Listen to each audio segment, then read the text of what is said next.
This Republican congressman is exposing how much of our tax dollars are going to fund terrorists overseas, and this is crazy. We are sending $40 million a week to the Taliban. Yes, sir. Can you name other instances of foreign aid going to terrorist organizations?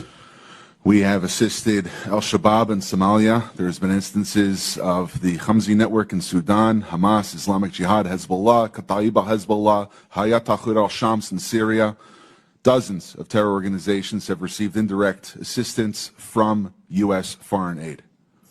Could you elaborate a little bit on the mechanisms in place that are to stop foreign aid from going to terrorist groups, and why are they not working if we have any in place? Sure. And I would note that these are, you notice these are terrorist weaponry. You see some AKs, SKSs, some snipers, some clips, some clip carriers, probably made in China. And I believe these are small landmines here beside right there.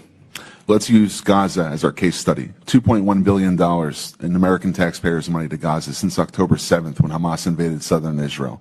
USAID money was going in terms of an emergency use authorization to try to go to parties that USAID formerly had a relationship with in the Gaza Strip. They had to have been vetted by OFAC. They should have been vetted against the special designated terror list from the State Department and from other Treasury organizations. Waivers were granted because they said that there was an emergency use to have that money come in to Gaza, thereby jettisoning the usual typical screening procedures. As a result, 90% of aid that was going from the United States by way of its agents in Gaza ended up in Hamas-controlled areas. And this is ridiculous. Essentially, what the U.S. assistance to Gaza did was underwrite the ability for Hamas to survive until the ceasefire was just passed a few weeks ago. There was no strategic thought for it, and there was no screening. Seems like the emergency might have been armed terrorists to kill civilians. Would that be accurate? That's accurate, and even more than that, Samantha Powers, the administrator for USAID, was intent on having Israel not be able to defend itself. To not be able to defend it. Correct. Mr. Primorak, is that correct? How do you say that? Primorak? I got Burchett, man. Nobody gets mine right, so don't worry about it. What is it? Primorak? Perfect. All right, thanks, brother. How did terrorists exploit our foreign aid loopholes? Well, we have a lot of our international. Can you pull your mic up? I'm sorry. Can you hear me? Yes, sir. You have international NGOs and UN agencies actively lobby here in Washington, D.C. against vetting policies that would prevent it. I was the senior vetting officer at USAID, and what we did. Did you say United Nations is doing this? The UN? Sure, everybody who's getting money lobbies here. That they're lobbying against us. I'm sorry, Mr. Roman. There's actually someone who used to work for one of those lobbies, the largest NGO lobby, Interaction. One of our co-witnesses here worked for them from 2018 to 2023. USAID effectively self-funds its own external private lobby that then goes back to Congress and asks for more money for USAID.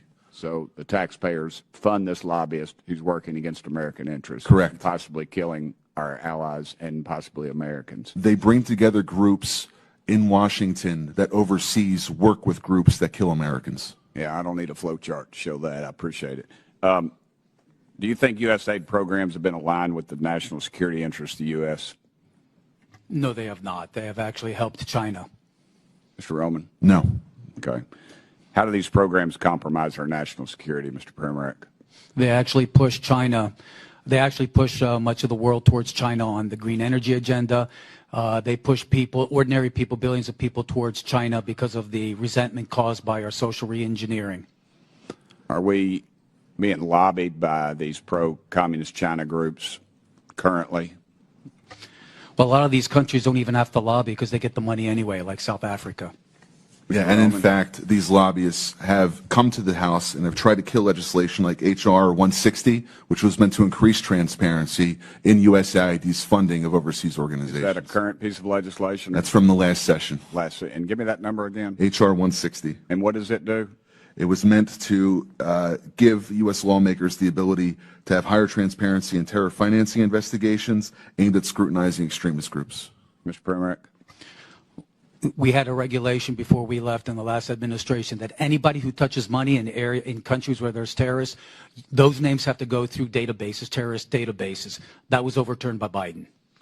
overturned by Biden. All right, so here's the thing. If that does not terrify you, then I don't know what is. What this is, Congressman Tim Burchett, and what he's basically laying out here is the fact that before the Trump administration shut down USAID, thank God they shut the whole complete thing down. I mean, and we're talking hundreds of millions, if not billions of dollars that were flying all over the planet to basically, help leftists and leftist causes or whatever. But fundamentally, also funding terrorists that seek to do harm for this country. And I think that what a lot of people don't understand is the mechanisms of how these things work. And if you're listening to that, you will have a deeper understanding about why and how so many hundreds of millions, if not billions of United States taxpayer dollars go to fund and arm people that hate us.